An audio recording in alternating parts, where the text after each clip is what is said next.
Hello everyone and welcome to another episode of the McGonagall Boxing Podcast. Let's get straight down to it, shall we? So it's fight week, it's Eubank Jr, it's Liam Williams, it's for the middleweight grudge match that we've all been waiting for. It's been postponed twice now, scheduled initially for December, then January. Obviously we've had the Omicron variant in the UK, which has really postponed things with no boxing at all in January, which I didn't agree with, to be honest with you. I know a lot of people didn't, but hey ho, it's just made this fight more exciting now because it's the first big fight of the month, and it's this Saturday the 5th of February at the Cardiff Millennium Stadium. It's going to be a good crowd, good sellout, pretty much, and obviously it's going to be a very pro-Welsh Liam Williams fan base. And Eubank Jr, I believe, will revel in that. He doesn't seem to his credit, freeze up. He doesn't seem to get overawed by that. But there is a big but. He hasn't got the skill set to sometimes back up his arrogance, and he's got his biggest strength is his self-belief, but his skill set betrays him on that. Unlike, say, his father, or a Mayweather Jr., or even a Billy Joe Saunders at his best, who've got that arrogance, that walk of a peacock, but they've got the skill set to back it up. Eubank Jr. hasn't got that, and the big weakness for him, I believe, since going with Roy Jones Jr., is his last two fights have not been very good, and I think that's been widely acclaimed because he's trying to fight like Jones Jr. now. That's not going to be his game. His best performance today, without question, was the DeGale fight. I can't believe that he ditched his trainer after that, his new trainer, and went with Jones Jr. because that fight he was aggressive, but he had some more head movement to him. He wasn't just walking in straight lines, but he was the ultimate pressure fighter, but educated. That's how Eubank Jr. should fight. High output, use his strong physical strength at a middleweight, and strong cardio, and his strong chin. Got to use his assets. He's never going to be the slick boxer. He just hasn't had the amateur pedigree, or, let's face it, the consistent coaching, even at pro level. So it was worrying to see him in his last couple of fights just kind of do the one punch output, looking for the big shot. His punch output reduced almost about 50%. And yes, some people say he's getting hit less, but he's not doing half as much damage.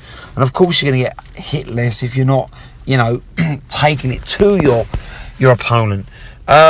So if he fights like that against Williams, I can see him just getting out-pointed. I can see him getting out-hustled, out-hit. I don't think Williams is going to stop Eubank. I think Eubank's got an iron chin, but it's all going to be on how Eubank fights this fight. If he boxes like he did his last two fights, I'm going to go for Liam Williams' points win. However, I don't think he's going to fight, like he did against Marcus Morrison or against Wanik Ujwan, who, let's be honest, C-level fighters. For me, Liam Williams is a high B-grade fighter, and he'll lose if he fights against Williams like that. And I think what will happen is I think he'll figure that out early, around round 2, round 3. Okay, I'm getting beaten up here, I'm getting out-hustled, I'm getting bullied, and Eubank will revert back to type. I think what will happen, and this is what happens with most fighters, when they're under the cosh, they revert back to type. You'll see less and less of the Roy Jones influence, and you'll see more of the natural Eubank Jr. that is him. And if he does that, ironically, I think he's going to beat Williams, because I think what will happen is I think he'll put it on Williams, and I think Williams will tire. I think he'll slowly wear Williams down, and I think he's the stronger man. I think he's got the stronger chin, and I think I can see him stopping Williams late on. So it's all dependent on how Eubank fights this fight. He isn't an Andrade. He's not going to outbox and outslick Williams. He's just not going to do it. So he needs to physically manhandle Williams before Williams manhandles him. However, I've got to be honest with you. So you say about the Roy Jones Achilles heel connection. I think Liam Williams has also got an Achilles heel. I think adambooth is a phenomenal trainer, but he hasn't had enough time with Liam Williams. I don't think 3 months is enough time. Less than 3 months, actually. I think leaving Dominic Ingle is a massive mistake. Dominic Ingle took Liam Williams from a fighter, a British level fighter, who was struggling to win domestic level titles and has just been beaten out of sight by Liam Smith, who, with all due respect, people say he's a world level fighter. I think he's a low world level fighter. I don't think you'll see Liam Williams do anything against the world champions now. And got completely outclassed by Canelo, as you saw, and lost his last world title shot.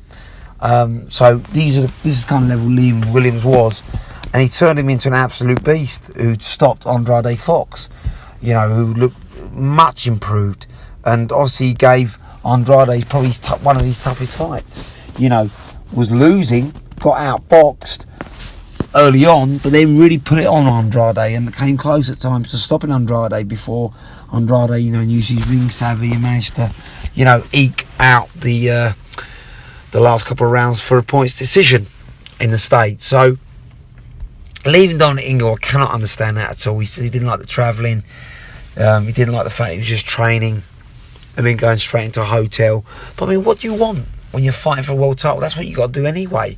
Doesn't matter your location, does it? It's about the quality of training. You've got to live like a monk, especially if you want to beat the elite. I'm not saying Eubank Jr. is elite at the middleweight, but he's a bloody good fighter, and he's going to be very tough to beat if you cut corners. So don't understand that. I think this is a foolish mistake. And again, Adambooth, I don't think necessarily is the right fit for Liam Williams, who is an excellent pressure fighter, high output, ironically like Eubank Jr. This could be a cracking fight if they both show up to fight. It could be an absolute war. But what he isn't is a one-punch sniper, which Booth teaches the counter-puncher on the back foot, waiting for openings and gaps and then exploding. That's not Liam Williams. If he does that, then he's in trouble himself. So ironically, Eubank Jr. fighting like Jones could be big trouble. Liam Williams fighting like an Adambooth fighter could be big trouble. And what happens if they both fight like that? They both try and fight their new styles. It could be an absolute stinker of a fight, or it could be an absolute classic. I think it's going to be one or two, nowhere in the middle. But ultimately, it all depends on tactics. I think Adambooth's smart enough to realise he can't reinvent the wheel in 2 months. I think he'll look to try and give Liam Williams some subtle angles to come in on.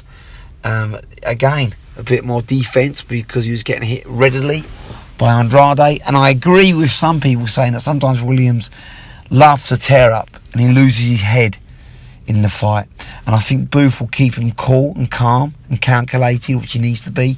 I think sometimes against Andrade he got caught rushing in and just got caught clean flush. If he does that against Eubank, who's got a vicious left hook and an uppercut, he could get knocked out. So he's got to put a pressure, but he's got to keep his head in there, not get wound up and look for the war all the time. Ultimately, though, if he's down in the fight, the last couple of rounds, he's got to go for it and turn it into a war. But I think early on, he's got to put calculated pressure on Eubank and on his chest. And I think you've got to target Eubank's body because he's got an iron chin. And, you're not going to stop him, I don't think, with head punching.